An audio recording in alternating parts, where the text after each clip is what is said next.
Another day is here, and you're ready for it. What to wear? Check. Breakfast, lunch, and dinner? Check. Planning for what's next and how to save for it? That's where Bank of America can help. For your financial to-dos, Bank of America has experts ready to help get you closer to your goals.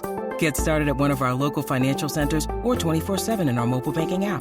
Find a location near you at bankofamerica.com/talktous. What would you like the power to do? Mobile banking requires downloading the app and is only available for select devices. Message and data rates may apply. Bank of America N.A., member FDIC. Ryan Reynolds here from Mint Mobile. With the price of just about everything going up during inflation, we thought we'd bring our prices down. So to help us, we brought in a reverse auctioneer, which is apparently a thing. Mint Mobile Unlimited Premium Wireless. How to get 30, 30, bit to get 30, bit to get 20, 20, 20, bit to get 20, 20, bit to get 15, 15, 15, 15, just $15 a month? Sold! Give it a try at mintmobile.com/switch. $45 up front for 3 months plus taxes and fees. Promo rate for new customers for limited time. Unlimited more than 40 gigabytes per month. Slows full terms at mintmobile.com. With threats to our nation waiting around every corner, adaptability is more important than ever. When conditions change without notice, quick strategic thinking is crucial. And with obstacles consistently impending, determination is essential in overcoming them. It's this willingness, decisiveness, and resilience that sets Marines apart. With our fighting spirit, we don't just fight battles, we win them. Marines are the constant our nation counts on to fight the unknown. And through adaptable problem solving, we do just that. Learn more at marines.com. Hello and welcome to AI Scouted at the Euros. I am not Dave, not Irish, and my voice is slightly better today, so that's great. I have Karl with me. How are you doing, Karl? All right, thank you. My voice is, I think, on the same level as usual, so that makes two of us okay. Fantastic. We have a couple days to catch up with. It's not been the most exciting part of the Euros. It's probably gone down a level, I'd say. Yeah, I think that's fair, just because there was quite a few exciting games in that sort of middle group, wasn't there, of the first round, and then the start of the second round games looked pretty good as well. But I think it's then just a bit of a consequence of how the group's results were from that first match and the second game matchups. It's not put all of the matches with jeopardy on them straight away, has it, over the last few days? So I think that's it's fair to say that it's not been quite as exciting, but it does mean that these groups will probably have a bit more riding on the third game round. Yeah, that's very true. That's very true. And I think some of them were okay, just some were quite one-sided. And yeah, we'll get into them. We'll do some of these quickly, and we'll delve a bit deeper on a couple. Starting off with Slovakia, Ukraine. Slovakia went 1-0 up, and then Ukraine came back into it. It was an interesting game, but Ukraine got the result they needed, Karl. Yeah, they had to mount a response, didn't they? Because they were pretty poor in that first match, and they didn't start well in this one either. Slovakia were pretty much on the front foot and certainly had the better build-up play. There was a lot of threat from the wide areas on both flanks, and to be honest, other than Trubin coming in and playing well in goal, we mentioned him before the match. Mm-hmm. I had no idea about him because I've obviously not seen him playing in Portugal, but I said if they have confidence in him as a long-term keeper, then you can change your goalkeeper from Lunin last time out because he had such a mare. But if not, you have to stick with him. Obviously, they do see quite a bit in him, and they've put him straight in goal. And to be fair, he kept them in it. He really did keep that game within a goal, let's say, for the first hour of it. But yeah, Ukraine mounted a response. They do have better technical players, it's fair. They just really haven't got a grip of themselves. They haven't performed well. So lucky for them, and good for them, obviously, that they did. Slovakia probably count themselves a little bit unfortunate, maybe, but then on the flip side, the Belgium obviously game could have gone against them. So 3 points for both teams at the end of 2 games is probably fair.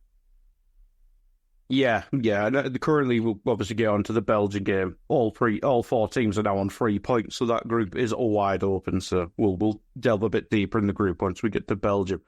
On to Group D then. We have Poland, who lost 3-1 to Austria. Austria, obviously, impressed might be a strong word, but did quite well against France, I think most people would say. They just outclassed Poland here, I'd say. Yeah, fair. And yes, I think that they did impress against France. I thought they were very good. Probably unlucky to leave with nothing. Obviously, putting the ball in the back of the net is the most difficult thing, as they say, and they didn't manage to do that except for in their own goal. But here they were just much better set up. The progressions were really good between the thirds. They had a couple of standout players going forward, like Baumgartner I thought was excellent again, and Arnautovic had a really good game. Just Poland are nothing at all really. They have very, very little in terms of innovation or invention going forward. It's quite reliant on either set plays or formulaic approach, or obviously moments from Lewandowski in front of goal, but they haven't even had that in this tournament, so can't really say I'm disappointed to see the back of them, I'll be honest. Yeah, considering they went from dark horses to probably being the least inspiring side in a tournament, I'd say. Certainly ones I've seen. It's not a good look. And I mean, you look at it, there's lads going on from like 10 years that you're like, he's still playing.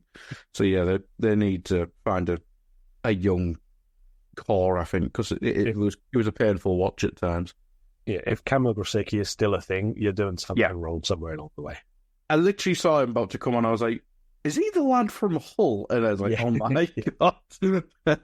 Fantastic. On to the big game, which did disappoint on Friday night, and that's Netherlands hosting France. Obviously, Mbappe didn't play a full Teenage Mutant Ninja Turtle mask, which is disappointing to everyone. Wasn't a great game. Controversial moment where Xavi Simons' goal was ruled out for offside. I think letter of the law, it's definitely offside, but common sense, like the keeper's never saving that, so it shouldn't be offside. I mean, what do you think of that? I thought it was ridiculous. He doesn't even go for it. He doesn't attempt to go for it. The ball is past him before he can really react that it's going that way. Nah, not for me. No chance. That would never have been given offside, I don't think, if it wasn't... should we say the Premier League representatives on that game? the bad refs of this tournament. Yeah, it is. It's not even interesting. Just sad at this point that we've had two refereeing controversies, and it's been the Premier League ref both times. It's not great. It kind of highlights what we go through week to week. On both these sides, then, I mean, Netherlands. It's a weird one. I think they look impressive in spells, and then Memphis Depay gets on the ball. I feel like they're not a sleeper pick, but I feel like if they get it clicked in attack, they could actually be dangerous this tournament. But Depay's not really turned up, as we know with watching Gakpo every week. He's very much he's good one moment and then awful the rest. And Xavi Simons, it feels like if he explodes, maybe the team will explode in their life. Yeah, like I said, I mean, he was unfortunate not to have his first goal there. The use of Frimpong, I think, getting him in the team is important, but obviously wasn't in the usual position where he can attack so much from so deep, and obviously a very difficult opposition to do so against. So hopefully they don't just bin off that after one game against World Cup finalists and think, oh, well, that didn't work, never mind. I think this setup was a bit better from them this time. The midfield was a bit more balanced. They took out Veerman from the starting lineup, which I think was necessary. He was really, really poor first game. Shooting, I think, was a bit better. Reinders, a little bit deeper than we've seen him previously. So I think it was a little bit better balanced, but there are still question marks, let's say. I kind of feel like if they played with Weghorst up front for a game, although it's a reductive type of player, he'd probably help those behind him a bit more than Memphis is doing at the minute. Because some of the link play is really good until it gets to Memphis, and then his touch is off, his pass is off, his dribbles obviously are not really coming off, and the shooting, it just needs to go in the bin at the minute until he gets a new pair of boots. That's just how he is, because he's not been able to play very much in the second half of the season. That's just going to take him a little while to get back to full speed. So, I mean, the situation in the group for Netherlands, they're top, and they play Austria in the last game. I don't think that game's anything like a gimme, but they're still going to go through. They've got 4 points. It's just about where they end up. So I do think that they'll go still full strength. It's not really a moment where they can rotate and change things around and all that. But there's like you say, bits that are working, and you can almost see it coming together. France, on the other hand, I've been really unimpressed with them, to be honest. Like, they have such good players that they're not going to lose games very often. That's just how it is. And they'll have a lot of the ball. They haven't really created that much. And like, there's a thing going round about, we'll get to Belgium's game, but when Belgium scored, it was like, oh, every team has scored a goal so far now. And I'm like, well, yes, although France haven't scored one themselves, have they?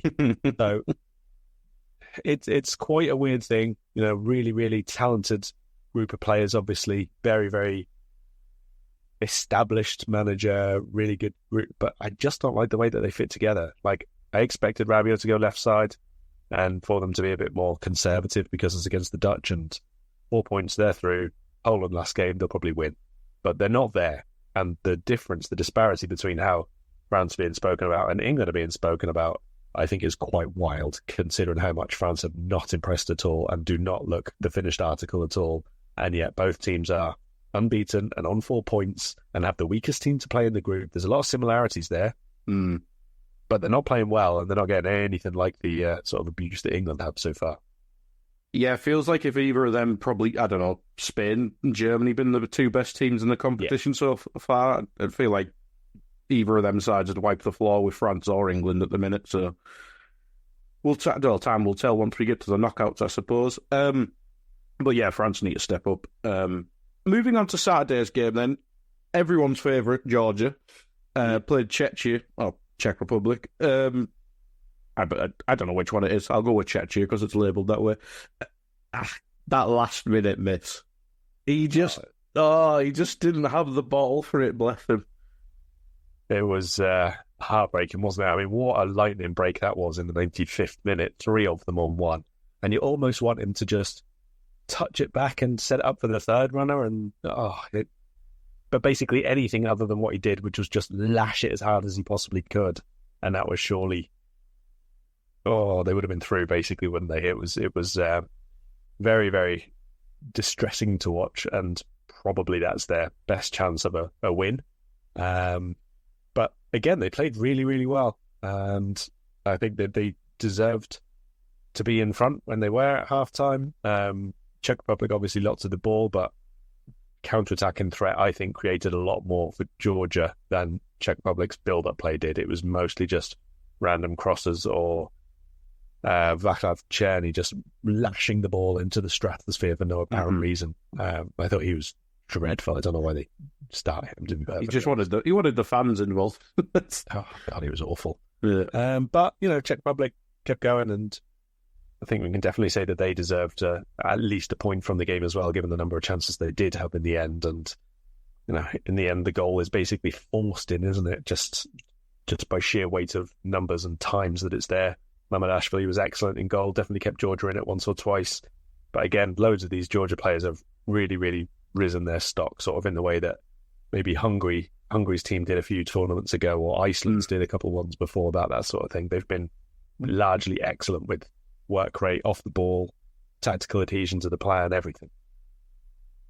Yeah, would you say the keeper and Matchett, the striker, who I've just butchered his name, are they the two that you think have announced themselves? I know the keeper's at Valencia, so he's already on a bigger stage, but I mean, keepers are kind of a rarity nowadays. You look like some of them are like Ederson, where not the best goalkeeper, but he kind of does look in the Alisson mould, big handsome bastard with a beard.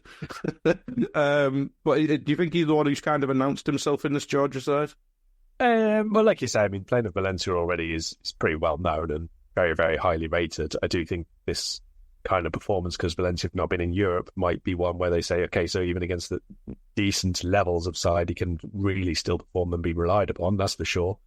I mean, him and Kvicha are probably already way beyond Euros stage, let's say, for knowledge around the game. But Mikitadze, for sure, he'll be on the market again this summer, because Lens, when they loaned him back, got a buy option on him for cheaper than they sold him to Ajax last year, which is just incredible.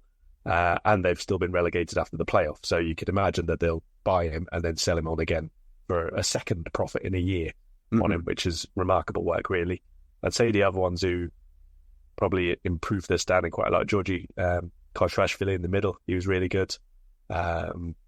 Probably the two wing-backs as well, just by sheer energy and work rate, and quite strong in the challenge and all the rest of it. So a few of them, I think, would do well. Kotrashvili and Mikitadze would probably be the two that I'd pick out. Yeah, that's fair. That's fair. Where are we up to? This year we have to unpack in so many ways. Turkey losing 3-0 to Portugal. Let's start with the starting 11. Rotating, let's go with that word. the two young lads who were so impressive in the first game. I mean, I understand it. You want to protect your lads, and maybe you think you're going to lose to Portugal anyway. You didn't need to help them as much as they did. But it's a very risky strategy to drop your two most exciting players, and then who would they be playing next? Is it Czech? Yeah, they play Czech Republic. To gamble on beating Czech Republic, it's a bit of a mad strategy in the tournament. I mean, not just the wide players. The wide players are obviously two very, very notable ones, and they were good in the first game. But also the goalkeeper also changed the right back. Yes, of course. That's quite significant changes. Like right back's not too much of an issue because Zekic's played for them loads and is a really established right back in his own right. But changing goal and two most creative outlets in attack is an interesting one for sure. We are audiostack.ai. Combining AI writing, the best synthetic voices, with production and delivery. Be it ads, podcasts, or VOs for video. Just like this ad. How would you utilize AI audio? For free. Go to audiostack.ai/contest. Give us just a few details. And you could replace this spot and be heard by millions. See webpage for T's and C's. audiostack.ai/contest. We are audiostack.ai. Combining AI writing, the best synthetic voices, with production and delivery. Be it ads, podcasts, or VOs for video. Just like this ad. How would you utilize AI audio? For free. Go to audiostack.ai/contest. Give us just a few details. And you could replace this spot and be heard by millions. See webpage for T's and C's. audiostack.ai/contest. But other than if they'd have scored that first goal where they had a really good chance from about a yard and a half out, not sure that the changes made all that much difference in the end, because it was the players who started, basically, who made all the ridiculous errors. Yeah, that's true. That's true. That own goal was something magical. It was wild. You see Ronaldo basically swearing that the pass was bad. The camera cut away and we didn't even see the goal till afterwards. Oh, it just killed the game. Oh, yeah, it was ridiculous. The second goal, as soon as that went in, it was a totally different game. It was quite exciting before that and reasonably end-to-end, and Turkey was still going out for it. But obviously, I just said that the players who came in were not responsible, but I suppose for the tap-in goal, Selic was like 5 yards deeper than everybody else, so he was in a way responsible for that, but it wasn't the biggest error of the whole thing, was it? So not a good day for Turkey, but I guess they will be a bit like that while they're still a formative national side. You know, not really impressed in tournaments for quite a while, so just got to do the job in the third game, get themselves at least a result there. They'll be guaranteed to go through in second if that's the case, and see how far they can go. Probably not rotating every game from now on. Yeah, that'd probably help. Just as it stands, Portugal top with 6 points. They're through as winners unless they lose and Turkey do a massive, but that's not going to happen. Head to head. Yeah, it's head to head. Oh, sorry. Yeah, so Portugal are top. They may as well just play 11 different people now. They can actually do what Turkey did. Yes. Turkey second with 3 points. Czech Republic. I read the point, but the Czech Republic third with 1 point and Georgia fourth with 1 point. It's still quite open in terms of the second spot, and if either of the 1 point side win, they can get the magical 4 points, which should see them through as one of the better third place sides. Moving on to Group E then, Belgium beating Romania 2-0. I think this is the performance Belgium needed. Obviously, they would like Romelu Lukaku to stop being the most cursed footballer on the planet, bless him. But they did play well. I thought Lukaku was excellent, bar being an inch offside. De Bruyne maybe looked frustrated at times, but he is really good at football. And they looked like a more cohesive unit. And, well, the bad defence wasn't really tested all that much. No, this was much, much better from them. Like right from the start, there was a lot more energy about them. The midfield was more balanced. They didn't have exactly the same player twice in the central midfield, which helps. Just like I say, a lot more of a balanced side this time. De Bruyne, I thought, was on the margins for about the first maybe 40, 50 minutes, something like that. And then second half, he just seemed like to decide he wanted to monster everybody and was like levels above everybody else. But I thought he was quite quiet before that, to be honest. It was a lot more Tielemans, Doku, Lukaku, who was making like lots and lots of running for Belgium and getting all the really good positions. Lukaku, like you say, was absolutely brilliant. A little bit feel for him, but at the end of the day, he set up the first goal. He's playing an important role. He's starting. He's a guaranteed starter. He's a guaranteed 90 minutes player, basically, isn't he? So not too concerned for him. Romania, it was pretty hard for them straight away. As soon as you go behind, like in the first game, they would have eased themselves into it a little bit, didn't they? They were quite offensive-minded from the beginning. They were looking to see, can we match them? Are we better than them? And then they just ran away with it. They didn't even get the chance to think about that this time. Yeah, and Romania are still top of the group, so all four sides on 3 points, as we mentioned earlier. Romania top, Belgium second, Slovakia third, Ukraine fourth. Unless this is wrong. No, I think at the minute, because they're all level, so all the head-to-heads are between everybody as such, and so therefore right. then it would go to goal difference, and then goal difference and then goals scored. But obviously that's only after 2 games, and after one more game it will change again unless there's 2 draws, and then it will be the exact same lineup that it is now, unless one of them draws 5-5 and they change on goals scored. Yeah, let's not go into that. Yeah, just keep a goal difference, lads. It's a mess. It's an interesting group. We'll obviously preview it when we get to that later in the week. But on to Sunday's games, or today's games, I should say. We are rounding out Group A. Which one do you want to start with? Because, one's more interesting than the other, I suppose, or more stakes. Let's do Germany first, because it doesn't warrant too many minutes. Yeah, so, the question, I suppose, is do you think Germany will rotate and rest? Because they are through, I suppose they'll want to finish top and don't want to slip up, so they will go strong, and they'll have to go strong. But Switzerland, they kind of just accepted the draw against Scotland, but as we know, they do just exist to get through the knockout stages in these tournaments. Yeah. It would be a surprise if they win. It would be a surprise if they win, but I do think they're capable, to be perfectly honest. I think they're good enough to give Germany, especially if it's a rotated Germany, like a really good attempt, let's say. I suppose we should also... The runner-up from Group A plays the runner-up from Group B, so maybe they're not wildly disappointed if they don't win the group, because they're going to end up with a sort of an Italy, Albania, Croatia type of team. It's not going to be, even if they play Italy, it's a big name, but it's not like Italy are in prime ever form, is it? So I don't think they'll be too despondent as long as they don't lose, and then no, they can't fall behind Scotland, can they? So yeah. So second place is basically theirs, isn't it, already? Mm-hmm. Are we seeing a shake hand draw here? Just thinking, because the only way then Scotland can finish above Switzerland if they win, they have level points. The head-to-head was the same, so it would be on goal difference. So Scotland would need to win by 7 or whatever it is or 6 to leave ahead of Switzerland. So Switzerland have got second place wrapped up. Yeah. So I don't think that they'll be too bothered. They may rotate a bit themselves in that case, since they can't finish any lower than they already are. Might be an opportunity for both of them to just give a few minutes. I guess they'll still go a bit strong just in case they get the opportunity to win.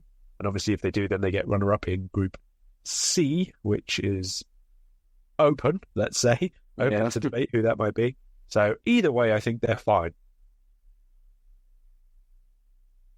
Yeah, I think I'll probably be watching the other game. I think this one will probably be of higher quality, but there'll be less stake. Germany obviously have got quite a few players who've come off the bench and have really impacted already. So you would imagine that, one, they'll still be strong, and secondly, just thinking, they have had a few players who have come in, not made the team yet, but given a really good account of themselves. You think of Emre Can's come on for Hendrick a couple of times and has been good. Fulkrug obviously up front gives a very, very different type of approach to Havertz. So again, you want to make a really good impact there. There's Sane showing glimpses as well. Yeah, it's definitely scope, and I assume they're going to change both centre-backs because both Rudiger and Tara have been booked. Do bookings reset after the group stage? After the quarters. Right. At the quarters, I should say. Right, okay, that's interesting. Should just do what who took the booking? Someone took a booking and it just looked like, yeah, you're getting banned. Yeah, what's your prediction for that one? I'll go 2-1 to Germany. Yeah, I was thinking something similar. I'll say 3-1 just to be slightly different, but yeah, I don't think that'll be the most intense game of football ever. On to the second game. These are both at 8 o'clock UK time, by the way, people. On to the second game of Group A then. Scotland, I was going to say hosting Hungary. No, they're not. Scotland against Hungary. Both sides need to win. Hungary will have to then get lucky to be one of the better third place sides with 3 points if they do win. I was just checking. I thought they drew with someone for some reason. And Scotland, if they win, they're on the magical 4 points and will be expected to be one of the better third place sides. I feel like Hungary have kind of been unfortunate. I think they played well against Germany in spells, and the second half against Switzerland kind of showed what side they were, but the damage was kind of done and they were a bit desperate. Say if they played Scotland first and won, I think this may have been a completely different group. But yeah, how do you see this one going? And do you think Hungary have just kind of been a tad unlucky with the fixture schedule?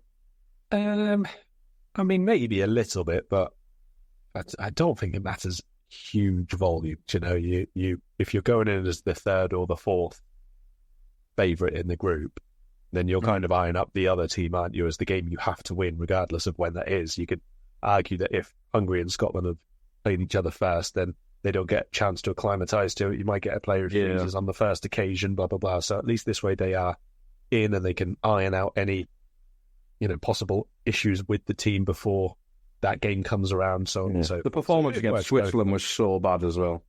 Yes, and also Scotland, I could argue they could have had that game first, but now they've got one player suspended and one player injured for the rest of the tournament. It works both ways.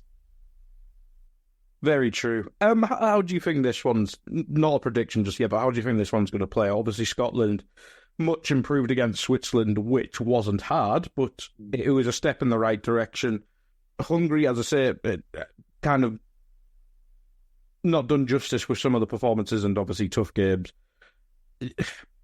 I think on paper, I think Hungary are obviously the strongest side because they did so well in the build-up to this tournament, but will Scotland rise to the occasion, you think? I'm so backwards. I'm really on the fence with this one. I think it's going to be a horrible watch, I'll be honest. It's the game with everything riding on it. So tension, stress levels will be through the roof. Nobody wants to make a mistake. All of them are bad enough that they can make a mistake. That somebody has to take the lead and try and be a bit more aggressive and enterprising and actually go for the win rather than first of all make sure they don't lose. If somebody does that, I think they will win, because I just don't think the other side is going to be strong enough to keep them out.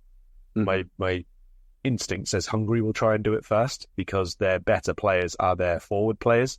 Apart from, let's say, Orban, Kerkez is a defender, but he's a wing-back for them. So again, he's going forward where he's really... I think there's only maybe two of their better players in Naj and Orban are the better defensive ones. The rest of them, Varg, I suppose, Salai, Kerkez going forward, their strength is in attack. So I think they really have to, especially with the changes that Scotland have had to make in defence.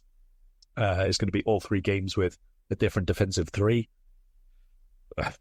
Kerkez against Ralston, I'm not looking forward to that. If you're a Scottish person, I'll be honest, I think he's not great, would be my assessment of that right wing back.